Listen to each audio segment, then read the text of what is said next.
কিছুই নেই। আমি সৎভাবে আছি, সৎভাবে থাকি। আমি 5 ওয়াক্ত নামাজ পড়ি, আমি তাহাজ্জুদ পড়ি। আল্লাহ আমাকে বিভিন্নভাবে আল্লাহ রক্ষা করতেছে। না হয় আমি ভেসে যাইতাম। যে পরিস্থিতি কোম্পানিগঞ্জে মানুষ আজকে সব পালাই যাচ্ছে। আমার এজেন্ট হইতে কেউ রাজি নেয়, একটা লোকের এজেন্ট হইতেও রাজি নেয়। কি অপরাধ করলাম জানি না। তাদেরকে ভয়ভীতি দে, তাদেরকে আমাদের মেয়রের ছেলে, আমার ছেলেরও তো মারার জন্য চেষ্টা করছে। তাইলে তুমি ছেলে স্কুলের সামনে যদি না থাকতা, তোমার ফোন দেওয়ার পরে আঘাত করার পর তুমি কিভাবে 2 মিনিটে ওখানে গেলা? এই স্বজনটার সাথে তুমি যেন জড়িত, ওখানে খাড়াই সব লোক দেখছে। আর সে কালো গাড়ি একটা রাখছে, এটাইতে তৎসাৎ সেল বানাইছে। সে সব জায়গায় খোলা হাইনগরে ধরি, কারা আমার টেলিফোনের বোর্ড করে সবাইকে নিয়ে গাড়ির মধ্যে রাখিয়ে রাখি ফিরি ফালাই দে। মোহন নামে একটা ছেলেরে 8 নম্বর ওয়ার্ডে আঘাত করে এদিন গিরাগারা সব ভাঙ্গি ফেলছে। আবার তারা ধরছে তুই ওটা ভোট করতে হবে, আমার বাইরে যাইতে পারবি না। তখন কী করবো? বাধ্য মানুষ। তাদের এই বাহিনীর কাছে সবাই পরাজিত। আগামী এই 29 তারিখ নির্বাচনে বুঝতে পারতেছি না কি হয় কোম্পানিগঞ্জে। আমরা নিরস্ত্র, সে অস্ত্র কিনেছে মেয়র, বুঝছেন? সে অস্ত্র বাজে গেছে। মুস্তান সালে সেই হেলমেট বাহিনী বার করছে 40-50 জন। আমার ছেলেকে মেরে ফেলার জন্য চাইছে কালকে 80-90 জন। ওই রামদির রাসেল নামে একটা ছেলে আছে, জমাত বিএনপি করতো, হাঁস চুরি করতো মানছে।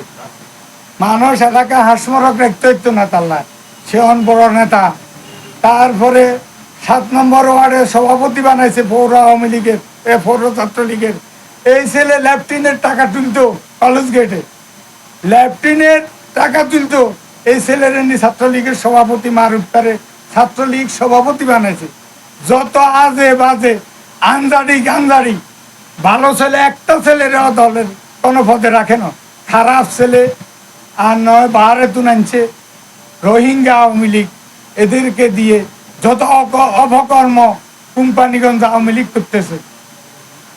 কিসের আওয়ামী লীগের প্রার্থী কোথায় আছে আমারে দেখান, প্রমাণ সহকারে দেখাতে পারলে আমি আজ থেকে রাজনীতিতে আমি ভোট করবো না। আমার ভোটের প্রয়োজন নাই। কেন মিথ্যা এগুলা? দলীয় প্রার্থী, কিসের দলীয় প্রার্থী কোথায় আছে? একটা দেন। সারা বাংলাদেশের শেখ হাসিনা মাননীয় প্রধানমন্ত্রী, উনি বলছে কোনো দলীয় আমার কোনো প্রার্থী নাই, উৎসব মুখর আমি ভোট চাই। কিন্তু এটা কি হয় কোম্পানিগঞ্জে? কি অপরাধ আমাদের? সে বলতো তোমরা কেউ খাইও না, ও ফেনির মতন।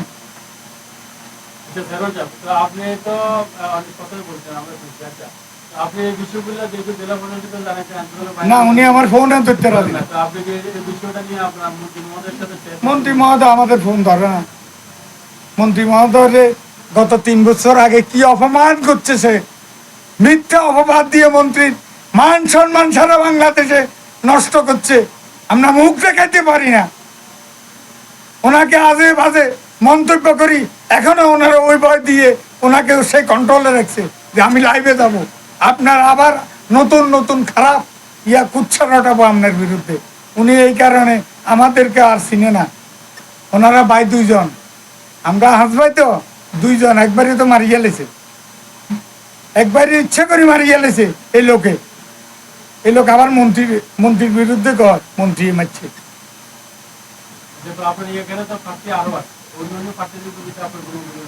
আমার কোনো প্রার্থী, একজন প্রার্থী আমার ক্ষতি করে, এই আওয়ামী লীগ নামদারি প্রার্থীটা। হ্যাঁ, আর কোনো প্রার্থী আমার ক্ষতিও করেন না, কারোর সাথে আমার সম্পর্কও নাই, কারোর সাথে আমার যোগাযোগও নাই। আমি আমার ভোটে তো করতে পারতেছি না। আমার একটা এই ভোট আরম্ভ হওয়ার থেকে যা তৎসরিং করছে নোয়াখালী জেলা নির্বাচন কমিশনার সহ, কি করবো? তারাও বাধ্য, তাদেরকে ফেসারে রাখছে।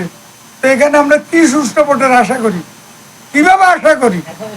তারা বলে সকালবেলায় ভোট এলাইব, আবার বলে কি মানে ভোটের 200 গজ বাইরে তারা মোস্তান রাখবো, সব জায়গায় মোস্তান দি ফিরি, কেন্দ্রে আসতে দিবে না। আর জমাত বিএনপি তাদেরকে বলে কেউ কেন্দ্রে আসিও না। যারা আমাদেরকে আওয়ামী লীগের লোকরাও বলে যারা আমাদেরকে ভোট দিবে না, তোমরা কেন্দ্রে আসিও না, তোমাদের ভোটের দরকার নাই। ভোট কিভাবে নিতে আমরা জানি। তো এখন আমাদের সব শেষ আস্তে মাননীয় প্রধানমন্ত্রী উনি সব ক্ষমতার মধ্যে সদস্য পাঠিয়ে দিচ্ছে। আপনার আসলে শেষ ভরসাটা কি? আপনি আমি শেষ ভরসা হইলেও মাননীয় প্রধানমন্ত্রী জননেত্রী শেখ হাসিনার কাছে আমার আকুল আবেদন, আপনি নোয়াখালী কোম্পানিগঞ্জকে বাঁচান, কোম্পানিগঞ্জের ভোটারদের আশা আকাঙ্ক্ষা পূর্ণ করেন। যারা কোম্পানিগঞ্জকে তাদের তাদের কোম্পানিগঞ্জে যারা নেতৃত্বে আছে, মানুষ তাদের থেকে মুক্তি চায়, মানুষ তাদের থেকে মুক্তি চায়। পুরো এলাকায় একটাই ব্যাপার, তারা মানুষকে অতিষ্ঠ করে ফেলছে। বাজারে মানুষ উঠতে পারে না, মানুষকে মারধর করে, বিভিন্ন ষড়যন্ত্র করে, বিভিন্নভাবে তারা মানুষের পকেটের টাকা নিয়ে যায়, বিভিন্ন চাঁদাবাজি সহ ডাইরেক্ট ইনডাইরেক্ট অন্যভাবে বহু চক্রান্ত গত 3 বছর কোম্পানিগঞ্জ হচ্ছে। রাস্তাঘাট এই রাস্তা তো 5 কোটি টাকা নিছে। এটা কার টাকা? এটা কার টাকা? এটা জনগণের টাকা, এটা রাষ্ট্রের টাকা। তারা তো 10% লেছে এই কাজ দিবার কথা। এই নোয়াখালী 3টা গ্রুপ হয়েছে, ফেনী 3 জায়গার নেতারা ভাগযোগ করে নিছে 5 কোটি করে 15 কোটি 15 কোটি টাকা নিছে। এই টাকাটা হয়েছে কি 10% লেস দে, 10% লেস দে নাই। তারা 10% লেস না দিয়ে এটারে পূর্ণ টেন্ডার দিছে পুরা টাকা। তো এখানে 10% যেটা অতিরিক্ত, এটা লেস হয় নাই। এই টাকারে 5% তাদের নেতা কর্মীদেরকে 3 গ্রুপে, জেলার নেতারাও অনেকে হাইছে, এদিকেও পাইছে, বুঝছেন। আর বাইনে 5% কন্ট্রাক্টরের টাকা দিয়ে নাই। কন্ট্রাক্টর এই 5% দিয়ে বাইনে 5% তারা আরো গেইনার হয়েছে। কিন্তু এলাকার কাজগুলা খুবই নির্মমানের। মন্ত্রী এত কষ্ট করে টাকা দিছে এখানে রাস্তা করার জন্য, রাস্তার মান খুবই খারাপ হচ্ছে। কারণ ওরা তো বুঝে না এই টাকা ঘুরে গেলে সরকারের টাকা, যে 10% লেস হওয়ার কথা, এই টাকারে 5% লেস হতে না, 5% নেতার করে দিছে 3টা গ্রুপে। কি ভোট করুন? ভোটের কোনো আশা আছে? এখানে নির্বাচন কমিশনাররা নিরপেক্ষ নয়, নিরপেক্ষ নয়, প্রশাসন নিরপেক্ষ নয়। কি ভোট করবো? আমার ছেলেরা মারার জন্য ভয় তারা করছে। আমি অভিযোগ দিছি, এখনো কিছু হয় না। কি অপরাধ, কি হইব? তাদের মামলা, তারা আগ থেকে মামলা করে। আর জামাত বিএনপির যে মামলাগুলো ছিল অতীতে 23 সাল 22 সালে, ওখানে অজ্ঞাতনামা কিছু মামলা আছে। ওই মামলা আমার অনেক কর্মীকে জেলে ঢুকেছে জামাত বিএনপি জানে। তারা কিন্তু জন্মগত আওয়ামী লীগ। আপনাদের আর কোনো কথা বলার আছে?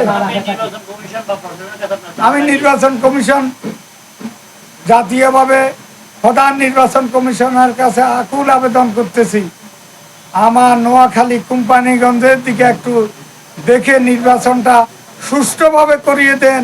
মাননীয় প্রধানমন্ত্রীর কাছে আমি আকুল আবেদন করছি, আপনি আমার এলাকাটাকে বাঁচান, মানুষগুলারে বাঁচান। মানুষগুলো অতিষ্ঠ হয়ে উঠছে আপনারা আওয়ামী লীগের উপর। এমতো অবস্থায় আমি আর কি বলবো? আমরা সুষ্ঠু ভোটের আশা করি।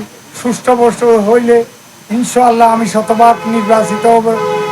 গরিব দুঃখী মেহনতি মানুষ সবাই আমার পক্ষে। ইনশাআল্লাহ। খোদা হাফেজ। বাংলাদেশ চিরজীবী হোক।